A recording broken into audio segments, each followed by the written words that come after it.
Hi, I'm Steve Clemons, and I have a question. If Israel doesn't want a permanent ceasefire in Gaza, then what does it really want? Let's get to the bottom line.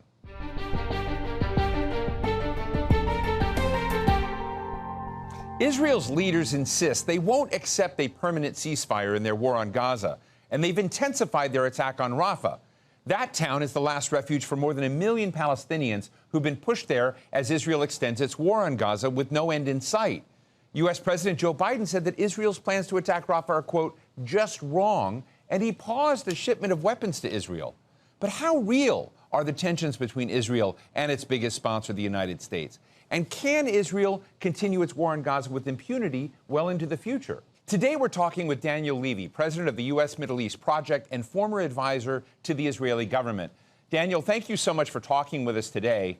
Let me just go right to the news. President Biden has put a pause on the shipment of arms and weapons and 2,000-pound bombs to Israel. Do you see this as a serious inflection point in the relationship, or is this just a minor speed bump? Steve, it all depends on whether he's willing to sustain and expand this. What we have been told thus far is that certain armaments are being revisited and will not be sent for the time being. Steve, I'm sure you and I and many people watching will question, what the hell were they doing still sending 2,000-pound bombs and a heck of a lot of other ordnance to Israel months into? What we quite clearly see is a devastating situation where Israel has not been targeting with precision. We've seen the reports of the Lavender AI program being used. We've seen the highest court in the world, the International Court of Justice, issue provisional measures on a South African initiative regarding violations of the Genocide Convention, called provisional measures to prevent irreparable damage to the Palestinian civilian population. Yet months after that decision, the US was still sending these shipments, and President Biden very possibly acknowledged two things in that CNN interview. First, that there may well have been war crimes committed with these 2,000-pound bombs, and secondly, that an arms embargo is the way forward. Okay, put that aside for a second. The real question is, going forward, will the administration tell us that as Israel begins to go into Rafah, right now Israel is saying it's a limited operation, Washington is saying, yes, it's a limited operation, but Netanyahu's in no hurry, and this feels like precisely the beginnings of something the Biden administration has said don't do.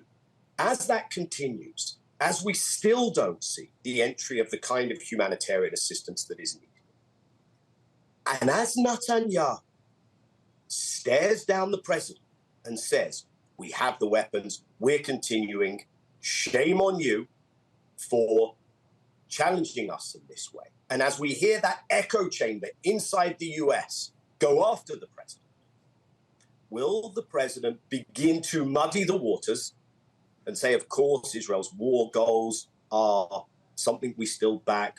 We don't really see Rafah as being having crossed a tipping point.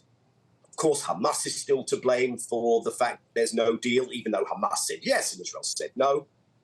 Will we see that muddying, or will we see the president say to the Israeli prime minister, I'm the superpower here, you are undermining us, these are potential violations that we cannot be part of, and we are not going to send you the weapons? Because from day one of this conflict, Steve, through the weeks and the months, Israel could not have sustained this without that, not just political diplomatic cover, but that very concrete American military support. And the key point here is that if the administration is incapable of sustaining this for a period of probably several weeks, then Netanyahu will carry on and he will feel he has the measure of the president. If they sustain it, Netanyahu has a problem, and we can all breathe a sigh of relief because the war will have to wind down. That's the question. I want to ask you about an article you wrote. I commend our audience to read it, called Seeing Gaza Clearly. And in this article, you talk about the struggle of really Jewish identity, both within Israel, but also among American Jews, and the divides that we're seeing generationally. And you also go to the question of in part a Jewish core at the basis of many of these college protests we just discussed. And I'd love to know from you what you think Gaza and this crisis is doing to Jewishness in America, to Israeli identity at home. How are things being warped? We have seen this protest movement, and from what we are reading, hearing, seeing, the Jewish contingent as a cohort may well be the second largest alongside Palestinians, Arab Americans. That's a significant thing. And we saw the president in what would otherwise have been a relatively standard and important speech on Holocaust Remembrance Day. But he said something there that had alarm bells ringing for me, which was he talks now about anti-Zionism being anti-Semitic, about these protests being anti-Semitic. He doesn't talk about the attacks on the Jewish students by some of Israel's supporters. But let's park that. Of course, I can understand that for Palestinians, Zionism is synonymous with their displacement, their ethnic cleansing, a history of the denial of their rights.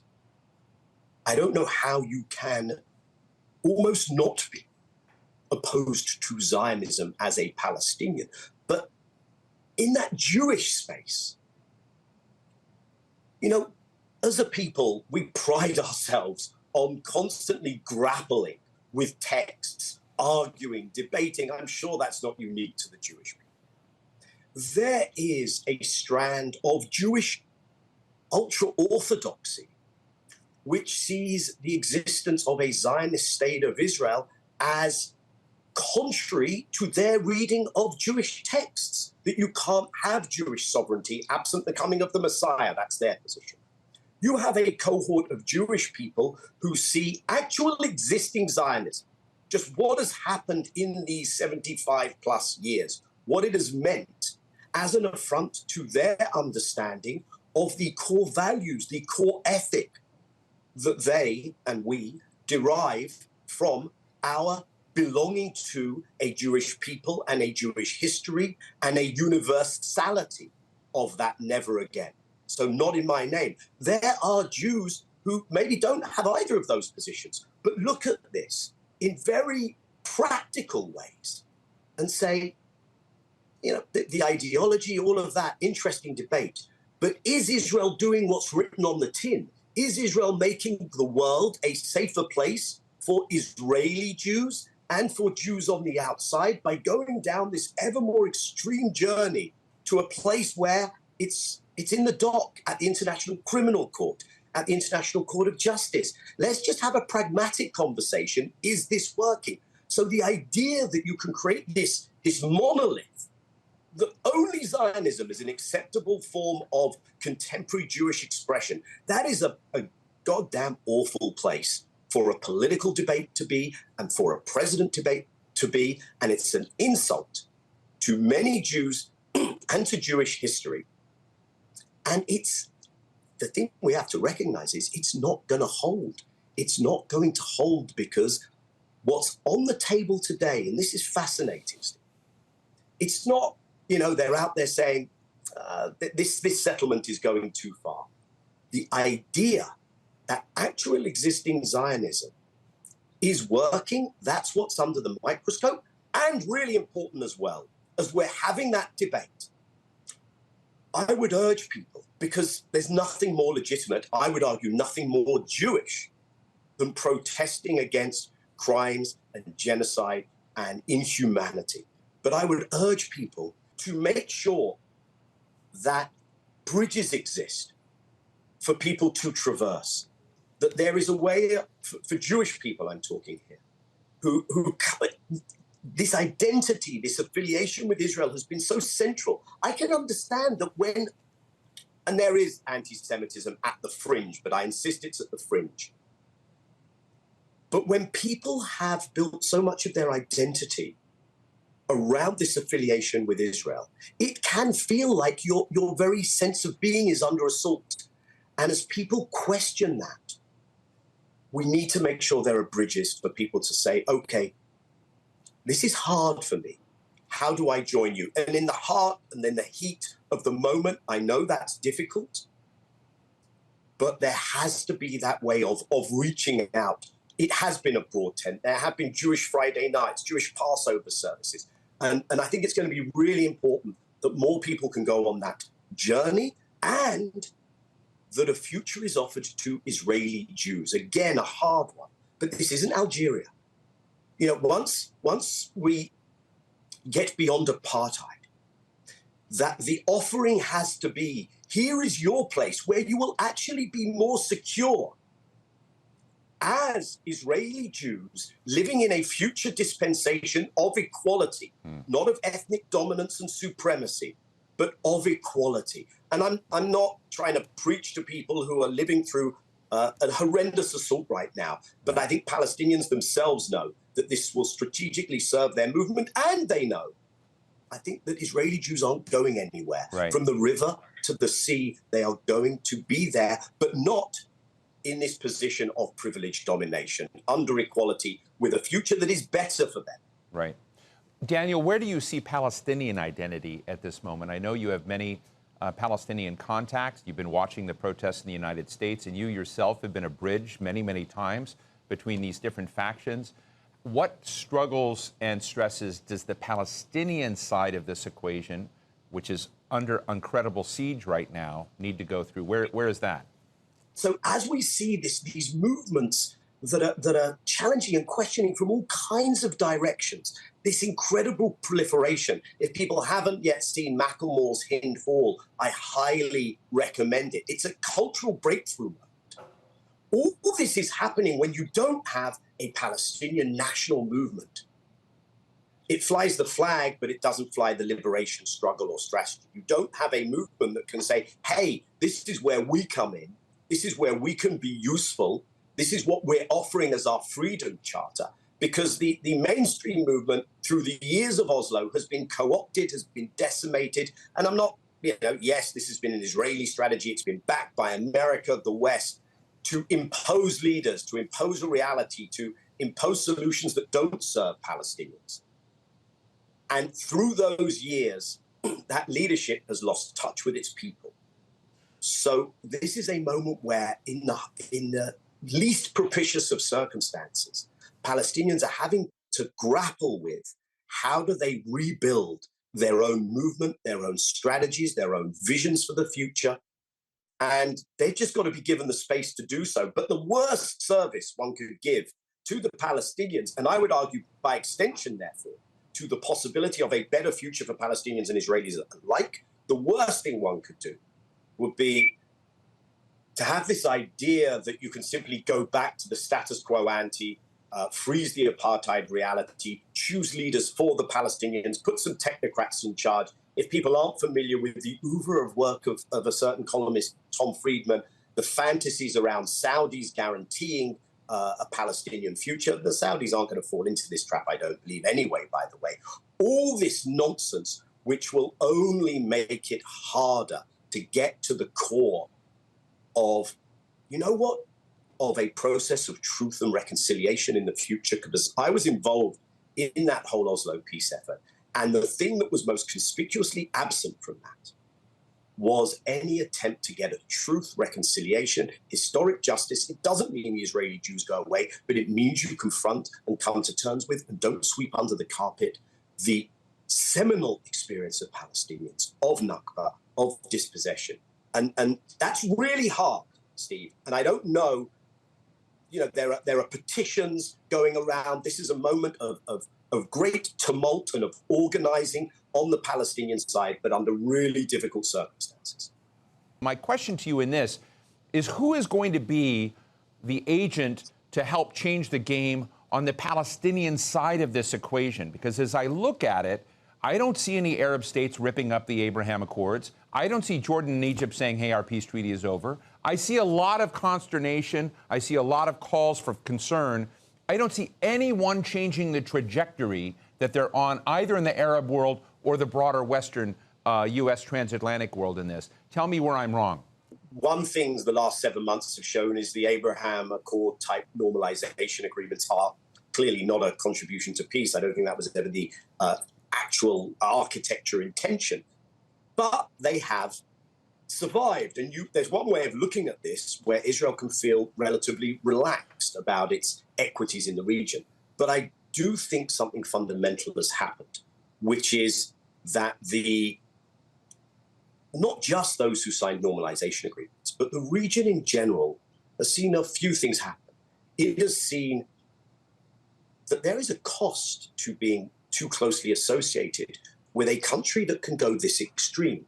They have seen that the Israeli myth of invincibility has been shattered, that a lot of the reasons they thought it was worth being close for in terms of Israel's intel and other military capacities are far more under question. They have seen the axis of resistance basically establish a new balance of deterrence. That is not a simple thing. What that does not translate into, Steve, to your question, is a willingness to say, okay, that means we genuinely need to get a more unified, representative Palestinian leadership, because that's the only way we can carry this forward. I think there's more recognition of that in the outer rim. There's some of the global south that has really leaned into this question in recent months, whether in Africa, with South Africa in the lead, whether in South America, whether in parts of Asia, where we've seen Indonesia and Malaysia step up in important ways. But I think the surrounding countries are still, not playing that frontline state role. They are facing real concerns from their own public, who are watching the same social media videos as we are. And they are trying to navigate their traditional, those who are in close relations with America, that traditional relationship, this closening of relations with Israel, and this recognition that this isn't working, and what do we do with the Palestinians? The default is you go back to those same Palestinian structures, which inherently cannot deliver what is needed. And where that brings me to, Steve, is twofold. Number one, just butt out and stop trying to force these structures on Palestinians. Give Palestinians the space. That rarely happens in international politics, but it's really needed now. We need to bring together not just the factions, but civil society and the trade unions and women's movements and youth movements and the business community. That should be allowed to happen. I'm not saying it will. The second thing that I think it points to is maybe there is a role for some in the region, but some of these outside states who haven't been in these reconciliation talks and who are perhaps a little less tarnished, whether it's the South Africa with the liberation movement experience, whether it's others who are in this space, to eventually, I hope, lean in to how the Palestinians find that space to reinvent their own politics, because that's going to be so crucial going forward. Let me just ask you finally, Daniel, about the recent Biden administration's efforts, and also Qatar and Egypt, to get to a ceasefire agreement with Hamas. Hamas accepted that. Israel rejected it. Is there any scenario that you can see where Israel and the different players in the region reset and withdraw from Gaza? Or is essentially the annihilation of Gaza the only future we're going to see? It has appeared that the way into a sustainable calm, sustainable ceasefire is that, first of all, Israel still has hostages there. There's a public that cares about those hostages. The government and the prime minister at least have to sometimes give the impression that they care. I say that not to be flip, but I think at this stage it's really hard to imagine that that's a priority for them. But there's a possible deal where those who are still alive on the hostage side can get out. That's the way into a ceasefire. Israel withdraws from Gaza, and one begins to rebuild the devastation that already exists. And Gaza is likely to be further annihilated. I say that with a heavy heart. But the destruction already, all the infrastructure, schools, hospitals, scholastics, okay. And that's, by the way, one of the reasons why campus and students care so much. So there's this idea that one could get a deal. Netanyahu politically, not just ideologically, but also politically, is concerned that when he ends this war, he faces the music. What happened on October 7th? Heads of the military will resign. Will he resign? A larger protest movement will take to the streets. He's not finished, but he is served by the war continuing. Therefore, it will take a combination of domestic pressure and international pressure for it to be more politically risky and costly for him to continue the war rather than end the war. If the US wants this war to end, it is going to have to be willing to maintain a standoff with the Israeli prime minister to get to that outcome. Otherwise, and this is the trajectory we have been on for several months, it's the trajectory we continue on, unfortunately, at the moment. Otherwise, Gaza will continue to suffer. Israel is not going to eliminate Hamas. That's a fantasy. Israel will continue to be in this war. The region will continue to be on a knife's edge. We haven't spoken about this, Steve, but there is the escalation recently with Iran. There is the continuing situation between Israel and Hezbollah, the Lebanese border. You have the involvement of the Houthi movement. You have the involvement of the Hashd al-Sham popular militias in Iraq. You are not going to get a calming of the region while this goes on. And you can only bring Gaza to a calm if you are willing to really lean in to that calculation of the Israeli prime minister. He's also off doing provocations in the West Bank and East Jerusalem. So it's a tinderbox that, the problem is that the Biden administration, if one comes back to that, was getting this wrong pre-October 7th. They were on this fairy tale vision that this is Jake Sullivan. This is the quietest period in the Middle East, that we can just keep managing the Israeli-Palestinian situation. That's not the case. They apparently haven't learned. And I think it's been to their great cost and detriment. What a change in tenor in the world. I want to thank you for your candor, Daniel. Thank you, Daniel Levy, president of the U.S. Middle East Project and former advisor to the Israeli government. Really appreciate you joining us. Thank you, Steve. So what's the bottom line? Doesn't it seem like President Biden is running for election against Israeli Prime Minister Benjamin Netanyahu rather than against Donald Trump? At least that's how it's often framed in the media. Biden's and Netanyahu's fates are on a collision course, with Netanyahu currently commanding the scene, extending the conflict, and attacking Rafah, which Biden has been telling him not to do for the past 3 months. But Biden has been all words and no action. Occasional expressions of concern about the death of innocent people in Gaza, but zero distance between Israel and the U.S. There have been some bumps on the road, but as long as saying no to ceasefires keeps Netanyahu in office, the U.S. will fret and complain, but continue supporting Israel's course in Gaza and the West Bank. The crimes we've all been witnessing will continue. And that, sadly, is the bottom line.